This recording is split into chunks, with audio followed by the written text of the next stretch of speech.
Hi guys, Millie here, and today let's talk about something that's really quite interesting with eating disorders, and that's the fact that we often start to develop symptoms of obsessive compulsive disorder, most notably compulsive behaviours due to habit formation. This doesn't affect everyone with an eating disorder, and it will affect some people more than others, but compulsive behaviours have formed a large part of my journey, and learning to break these habits has been almost as important as tackling food-related behaviours and restriction. This is my morning routine, and for the last few months I have stuck strictly to this, doing the exact same thing every morning, regardless of whether I was working or not, regardless if we were going out for the day or not. I wasn't sure why doing it out of order made me so anxious. I wasn't sure what I was worrying about, but it felt as though my whole world would collapse if I simply did things in a different order, if I simply journaled after getting ready rather than before. I knew I just had to do it this way, and that helped to ease the anxiety I felt if I even thought about doing it slightly differently. And these rituals can quickly spiral until every aspect of our day is a formed habit, something that we must perform.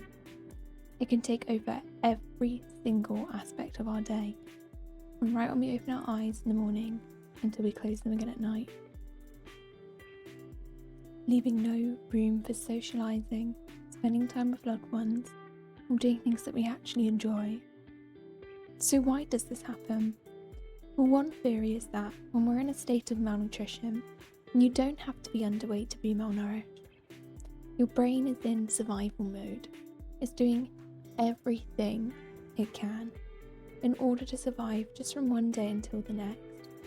So, for example, if on one day you get up, you have your morning coffee, you read 5 pages of your book, and then you go to start work.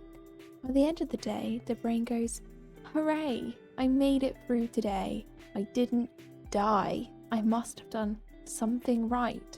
So then the next morning, it urges you to do the exact same thing that kept you alive the day prior.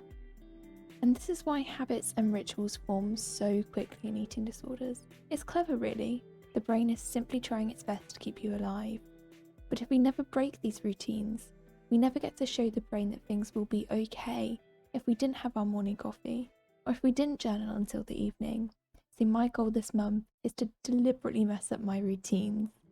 First, of course, to identify them, which is what I've been doing here by showing you my morning routine, but then deliberately going out of my way to not do all of these things every day, or just to simply do things in a different order from time to time.